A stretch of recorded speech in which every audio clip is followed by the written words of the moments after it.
When a company pushes you to your limits, sometimes they deserve some malicious compliance. We'll get to that in a bit, but first, use any bowl I see fit? You got it. I'm 42-year-old male. My wife, 38-year-old female, has a job where she works 4/5 of her week from home. I'm medically retired, owing to a number of health issues. We have 2 children, ages 16-year-old female and 12-year-old male. With that preface, I've become the go-to when it comes to dealing with the children while my wife works. After picking them up from school, we were all a mite peckish and decided that some leftover Chinese food sounded excellent as an after-school snack. My daughter filled her plate, then realized she took a bit too much and asked my wife if she wanted any. Wife was in a bit of a groove while working and absently said to my daughter, "Yes, please." Daughter asked, "How much?" My wife then said the magic words, "Just however much you can fit in whatever bowl you want to put it in."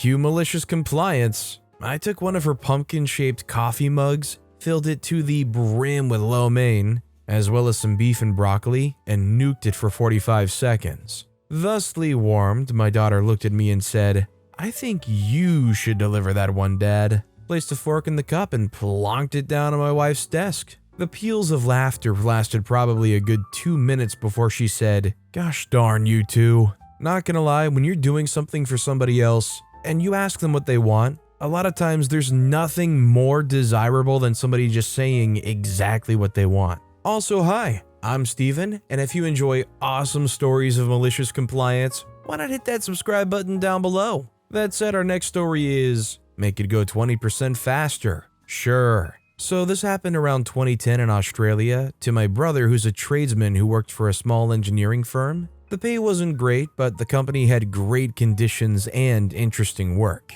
They did varied work from making custom parts for racing cars to large jobs for the Navy. There was under 50 staff on the floor. My brother Peter is the leading hand and answered to the floor supervisor, who answers directly to the engineers, owners. The supervisor retires and my brother applies for the job but misses out. The new supervisor arrives and is a tyrant. On his first day, he harasses Peter about missing out on the job and that he's the new boss now, so get used to it. A couple of days later, the supervisor asks my brother to run his CNC machine 20% faster. My brother objects, but the supervisor insists. My brother says, "Sure, you're the boss. I'll make it go 20% faster." Within minutes, the alloy they were working with gets damaged. Not quite sure how or why, as I'm not a tradie. Suddenly, the engineers appear and question my brother about what happened. The supervisor appears and blames my brother. Fortunately, a couple tradesmen heard the previous conversation and backed Peter's story. The supervisor gets berated by the owners.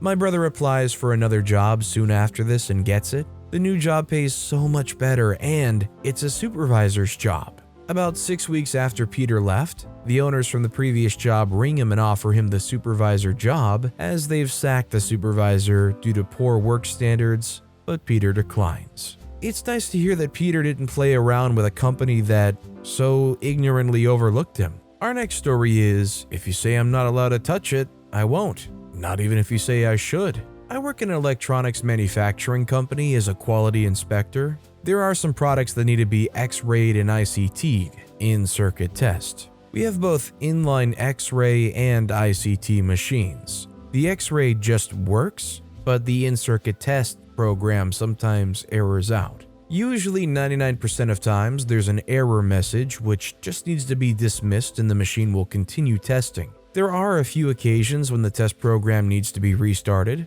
which in case we need to call the technician. The ICT stopped and I went there to check it out. It wasn't the usual error message, so I left it to tell my supervisor, the line leader, to call the technician. But before I could do so, the technician arrived and accused me of closing the test program. I argued with him that I absolutely did not close it and that I was expecting the usual error message. He didn't take it and told me and my supervisor that we are under no circumstances allowed to touch the inline ICT. The malicious compliance, he didn't leave for 5 minutes when the ICT stopped again. It was the usual error message. I told the line leader to call the technician while I started a downtime in the ODS, online downtime system. He did, and he was told to just dismiss the error message because he was having lunch. My supervisor told him that he said we are not allowed to touch the machine under any circumstances. He wasn't having it, but we didn't care. If we're not allowed to touch it,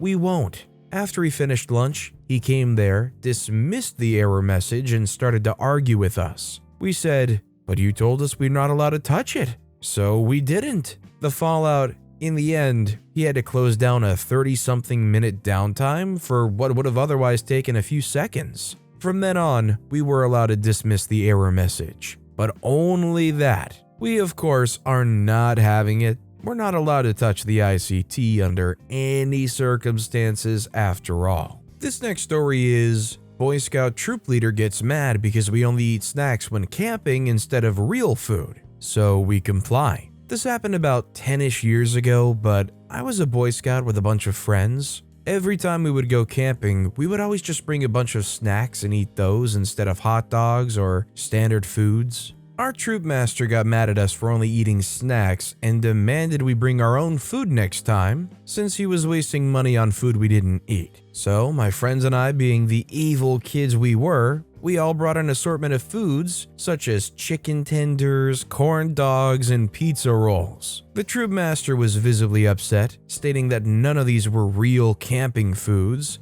but the part that sent him was the fact that one of the friends we didn't tell about the plan pulled out a saucepan and 2 packs of ramen noodles. From then on, our troop master didn't have any problems with us bringing snacks. One of the most important things about being a Boy Scout is the ability to be self-sufficient. All these people supplied their own food, which is excellent. Our next story is, just do one job, she said. So I did. A few years ago, after graduating junior high school, my friends and I were able to land a part-time job at a fast food restaurant. I work in the kitchen, and my job is to prepare the food. That includes soup, noodles, and desserts. Not all foods are prepared in our workstation. 11 a.m. to 2 p.m. is when people start flocking, so the orders quickly pile up. We call it rush hour. Morning shift has to take their break at 10, so they could come back 11:30. A few months into working, and I get to learn how to shift from working to desserts to meals. If there's a few orders of the meals, I'll help in desserts, since it always piles up. My usual managers have no issue here. However, this particular week, a new manager comes, and the usual manager thought it would be a good idea to let her observe in the kitchen first.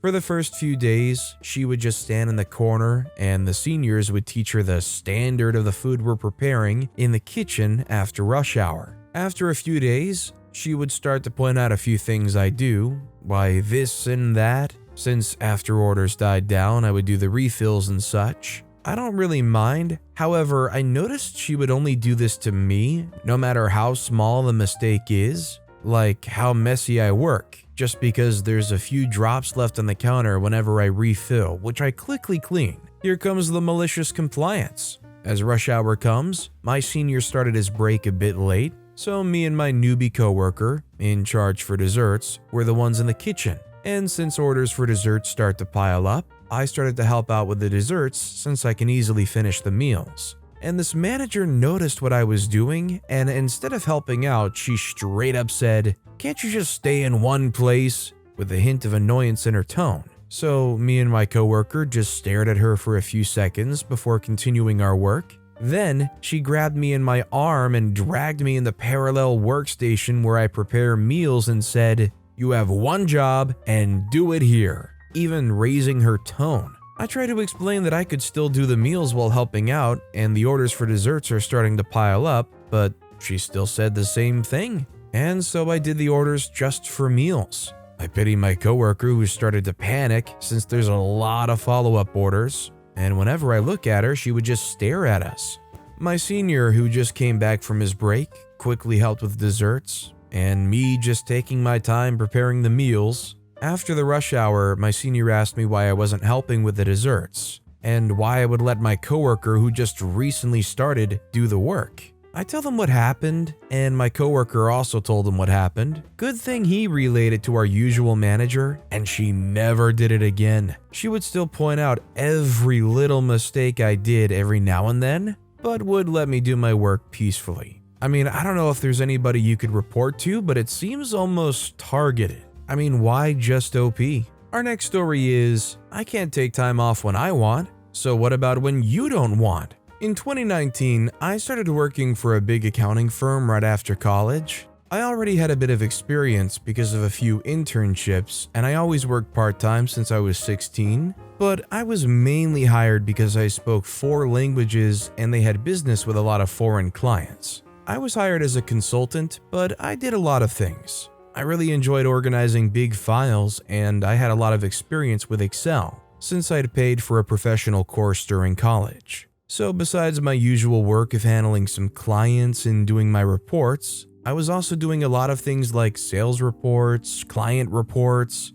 basically most of the Excel files and a lot of computer-based tasks. When COVID hit and we started to work from home, I was able to automate most of my tasks during 2 or 3 months. I was able to program a code that would basically do the sales reports, the most important file, and a few more automatically, and I could update it if needed. My boss was over the moon with the update part, but I didn't tell him that it was being done automatically. I didn't tell anyone, for a matter of fact. This gave me a lot of extra time to talk to clients and pick up a few extra new ones, which gave me a considerable pay raise, since I was highly appraised during the meetings with my direct boss and a few higher-ups. Whenever I did take time off, I had to delegate all of my tasks and client meetings to anyone I trusted, which was mostly Jimmy, fake name. Jimmy was a good personal friend of mine and was married to my cousin, so we would occasionally take time off at the same time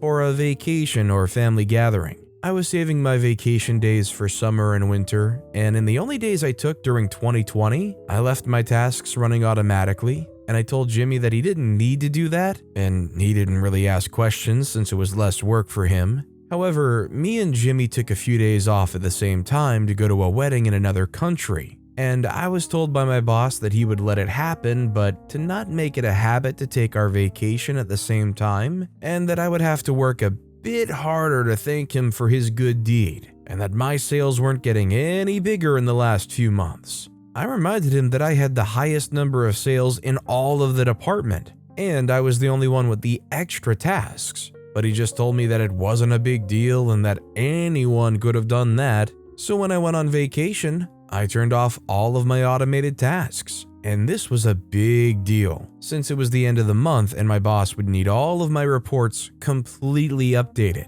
Apparently they had to put 5 people to do my tasks so that they could finish the reports, which delayed the work of that team, and the reports were late and lacked a few things that mine had. This was huge, since all the higher-ups weren't happy with my boss, since he showed them the reports late, and they were clearly a huge downgrade from mine. And they also commented that there was a team failing a lot of deadlines that month, which was the team assigned to do my tasks. As soon as I got back to work, I got a call from my boss apologizing for not appreciating my work with the tasks, offering me a bonus and asking me to not take time off at the end of the month ever again.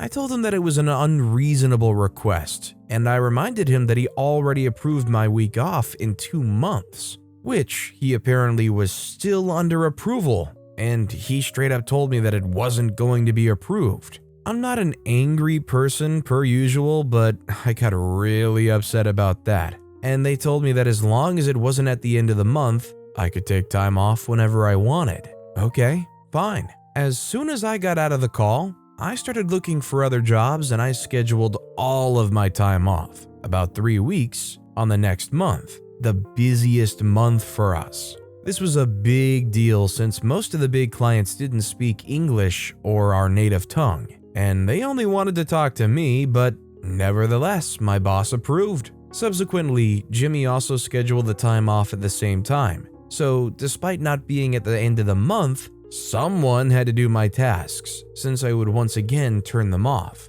Apparently they weren't able to handle either my clients or my tasks, and they just ignored the tasks until I got back. But some of the clients got really angry since no one could really assist them as good as I could, and I actually got a call on my personal phone from one of them asking them to assist him in my personal time, and that he would be really appreciative of my time. This was a huge client, and he was actually a great person that had huge respect for me. So I said it was fine as long as he came to my location. I was on vacation with my family. So long story short, they came with a yacht and invited all of my family to go there and to the villa he rented. I spent the whole day helping him and setting all of his orders up and requests, and he was more than happy to offer me a job once he knew I was looking for other jobs. Since apparently I sent my curriculum to one of his buddies' companies, it was a huge offer with lots of benefits,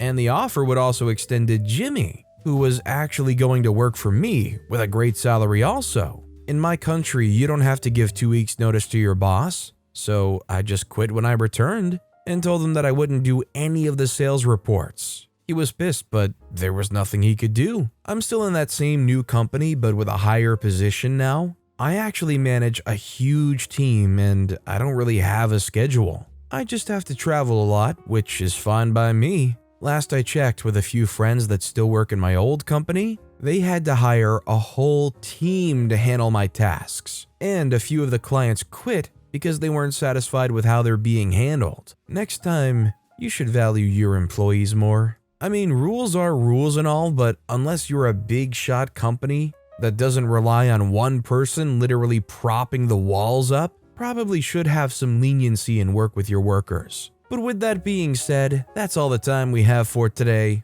Now, if you want to hear another absolutely awesome story of malicious compliance, check out that video on the left. Or if you missed my latest video, check out that video on the right. That said, I'll see you all next time with some more stories.